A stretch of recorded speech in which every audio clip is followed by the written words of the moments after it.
നമസ്തേ. കഥകളത്തി സാഗരത്തിലേക്ക് സ്വാഗതം. ഇന്നത്തെ കഥ അതും വിധി. അങ്ങനെയുണ്ടോ ഒരു കഥ? ഉണ്ടല്ലോ. വിധി എന്ന് പറഞ്ഞാൽ എന്താ?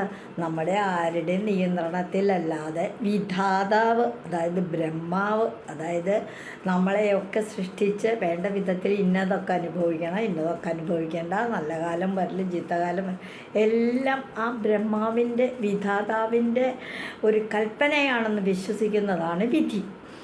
അപ്പോൾ അതും വിധി എന്നാണ് കഥ. ഈ കഥ നടക്കുന്നത് ഒരു നാടോടി കഥ പോലെയാണ് കേട്ടോ. അത് ഗ്രീസ് എന്ന് പറയുന്ന രാജ്യത്തെ ഒരു ചെറിയ നാട്ടുരാജ്യത്ത് നടക്കുന്ന കഥയാണ്. അവിടെ ഒരു തത്വചിന്തകന്മാരുണ്ട്. ഗ്രീസ് തന്നെ തത്വചിന്തകന്മാരുടെ നാടാണ്. കേട്ടിട്ടില്ലേ? സോക്രട്ടീസ്, പ്ലാറ്റോ, അരിസ്റ്റോട്ടിൽ, ഇവരൊക്കെ പ്രസിദ്ധരായ ചില തത്വചിന്തകന്മാരാണ്.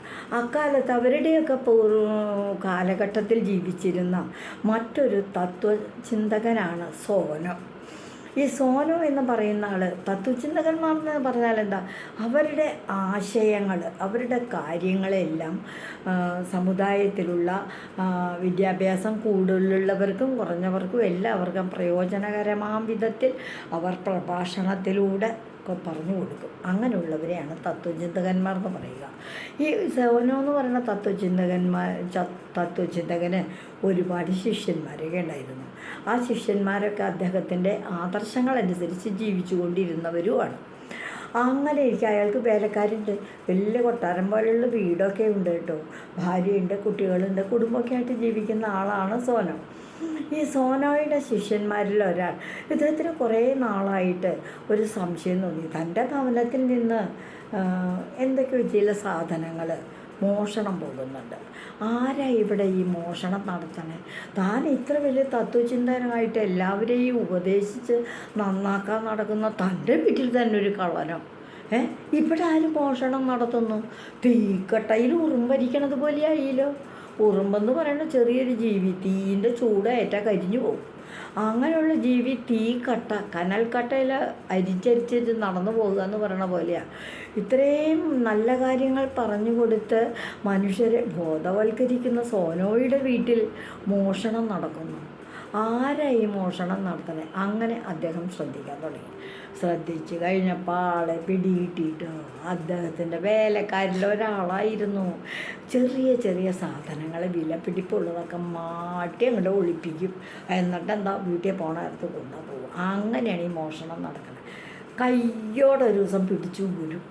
സോനോ തന്നെ ഈ മോഷ്ടാവിനെ പിടിച്ചു കഴിഞ്ഞിട്ട് ഇപ്പം ചോട്ടവാറിന് നല്ല 4 അടി കൊടുക്കണം, എന്നാലും മറ്റുള്ളവർക്കും കൂടെ ഒരു പാഠമാവുള്ളൂ, നല്ല ശിക്ഷ കൊടുക്കണം എന്ന് കരുതി ഇയാളെ പിടിച്ച് തൂണി കെട്ടി. അപ്പം ഈ വേലക്കാരൻ ഇയാളുടെ തത്വചിന്തകൻ്റെ, തൻ്റെ ഗുരുവിൻ്റെ, തൻ്റെ യജമാനൻ്റെ വീട്ടിൽ ഇദ്ദേഹം ക്ലാസ് എടുക്കണയൊക്കെ കേൾക്കാറുണ്ട്. തത്വചിന്തയ്ക്ക് ക്ലാസ് എടുക്കുന്നത് ധാരാളം പേര് വന്നിരിക്കുന്നു. അങ്കണത്തിൽ ഇദ്ദേഹം തൻ്റെ യജമാനൻ ഗുരുവായി അവിടെ ചെന്ന് നിന്ന് മറ്റുള്ളവർക്ക് അങ്ങനെ വാനോളം ഉപദേശങ്ങളൊക്കെ നൽകുന്നു. നമ്മുടെ സ്വഭാവ രൂപവൽക്കരണത്തിന് നമ്മളല്ല ഉത്തരവാദി, ഒക്കെ വിധിയാണ് എന്നൊക്കെ അദ്ദേഹം പറഞ്ഞു കൊടുക്കണ കേൾക്കാറുണ്ട്. കിട്ടുന്ന ഉറപ്പായ വേലക്കാരൻ രക്ഷപ്പെടാൻ വേണ്ടിയിട്ട് സോനോട് പറഞ്ഞു, അങ്ങ് എന്തിനാ എന്നെ തല്ലാനായിട്ട് നോക്കണത്? എന്തൊരു കഥയത്? ഞാൻ മനഃപൂർവ്വം ചെയ്തതാണോ ഈ കള്ളത്തരങ്ങൾ എന്നൊന്ന്? നീ മനഃപൂർവ്വമല്ലേ ചെയ്തേ? എൻ്റെ വീട്ടിൽ നിന്ന് സാധനങ്ങൾ മോഷ്ടിക്കുന്നത് നീ മനഃപൂർവ്വമല്ലേ? നീ എന്നിട്ടത് കൊണ്ടുപോയി എൻ്റെ വീട്ടിൽ കൊണ്ടുപോയി ഒളിപ്പിക്കുന്നത് മനഃപൂർവ്വമല്ല എന്ന് പറഞ്ഞാൽ ഞാൻ എങ്ങനെ വിശ്വസിക്കും? എന്തെല്ലാനൊരു സാധനം നീ കൊണ്ടുപോയിരിക്കണേ എന്നൊക്കെ പറഞ്ഞു. അത് കഴിഞ്ഞു ഗുരു അങ്ങ് തന്നെ ഇവിടെ എത്രയോ പേർക്ക് പറഞ്ഞേക്കുന്നു, നമ്മുടെ സ്വഭാവവും കാര്യങ്ങളും നമ്മളല്ല നിയന്ത്രിക്കണത്, അത് വിധിയാണ്, അതൊക്കെ നേരത്തെ തീരുമാനിച്ചേക്കണതാണ്, നമ്മൾ അതിനനുസരിച്ച് അങ്ങോട്ട് ചലിക്കണേ ഉള്ളൂ എന്നൊക്കെയല്ലേ അങ്ങയുടെ തത്വചിന്ത. ആ തത്വചിന്തയല്ലേ അങ്ങ് മറ്റുള്ളവർക്കൊക്കെ പറഞ്ഞു കൊടുക്കണത്. എന്നിട്ട് ഇപ്പോൾ ഞാൻ മോഷ്ടിച്ചു എന്നും പറഞ്ഞിട്ട് എന്നെ ശിക്ഷിക്കാൻ തുടങ്ങുന്നോ? അപ്പോൾ സോനോയ്ക്ക് തോന്നി, ബടാ ഈ നാള് കൊള്ളാലോ, ഞാൻ പറയുന്ന തത്വചിന്തകൾ തന്നെ, എൻ്റെ പ്രഭാഷണങ്ങൾ തന്നെ, എൻ്റെ ഉപദേശങ്ങൾ തന്നെ, എൻ്റെ ആ സൽപ്പാഠങ്ങൾ തന്നെ എനിക്കെതിരെ തിരിച്ചു വയ്ക്കണം. ഇപ്പം എന്നെ വായിച്ചുകൊണ്ടിരുന്നാൽ ശരിയാവില്ല.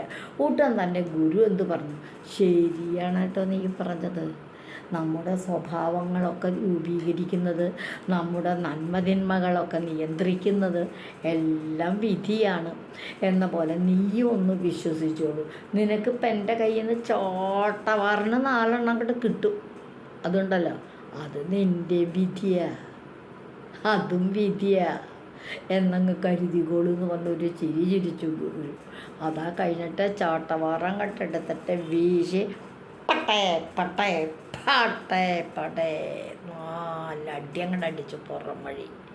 അപ്പം വേലക്കാരൻ പെപ്പരവേ പെപ്പരവേ പെപ്പരവേ നിങ്ങൾ കരയുകയും ചെയ്തു. പല കാര്യമുണ്ട്. ചോദിച്ചടി അവിടെ നിന്ന് നല്ലപോലെ ജീവിച്ചാൽ പോരെ പണിയെടുത്ത്. കള്ളത്തരം കാട്ടി വേലക്കാരൻ യജമാനനോട് കള്ളത്തരം കാട്ടി. അത് കൊള്ളാമോ? പാടില്ല. കള്ളത്തരം ജീവിതത്തിൽ ഒരു ഗുണവും വരുത്തില്ല. അതാണ് ഈ കഥ. അതും വിധി. ഇതുവഴി വന്നാലും ഇത്തിരി നേരമിരുന്നാലും കഥകൾ കേട്ടാലും കളിയായി പറയും കഥയാണേ, കാര്യം പറയും കഥയാണേ. നന്ദി.